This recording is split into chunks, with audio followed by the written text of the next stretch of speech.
By the time women got the vote in 1920, they had been thriving in Hollywood as directors, writers, actors, producers, editors for over a decade. It was not looked upon as a business, and therefore women were welcomed.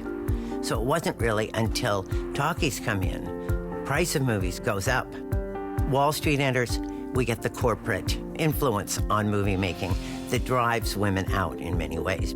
Then it was like, well, now we don't need you anymore. Now the men are going to take over, and we're not going to have women directors anymore. Writers, more and more male. Why? Because the industry was saying that the stories should be oriented towards boys and men. Sometimes the storytelling for women is a very different approach, and a lot of it's about the women characters finding their voice.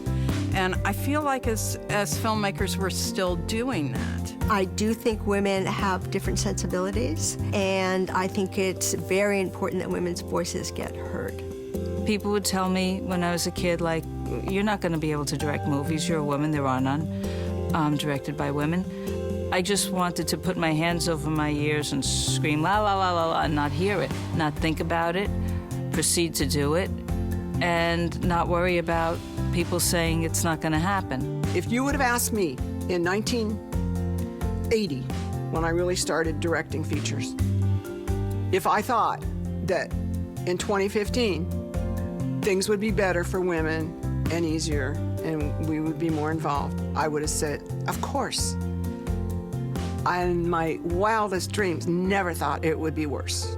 Everyone's taking a step back and saying, hey, what's going on here? Why is it so difficult for women to get the same amount of attention, for their films to get financed and produced and distributed as it is for the guys out here? Times are different now, and there are more films made by women, but it's, for some reason, just as hard as it ever was for a woman to break in. The single biggest obstacle preventing women from making their movies, their television shows, their stories is a financial one. That the networks of individuals controlling the money, and those networks are predominantly male, but not entirely male, are failing to invest that money in stories that are by and for women. We have broken down so many walls, women in Congress, women as head of companies, and yet 7% of all studio films are being directed by women.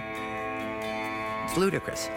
I'm optimistic, so I'm looking forward to a time where it doesn't become an issue about who's a filmmaker, and the conversation turns to, let's take a look at the work and see what it's teaching us or exposing us to or taking us on what journey, and it's less about being a woman filmmaker.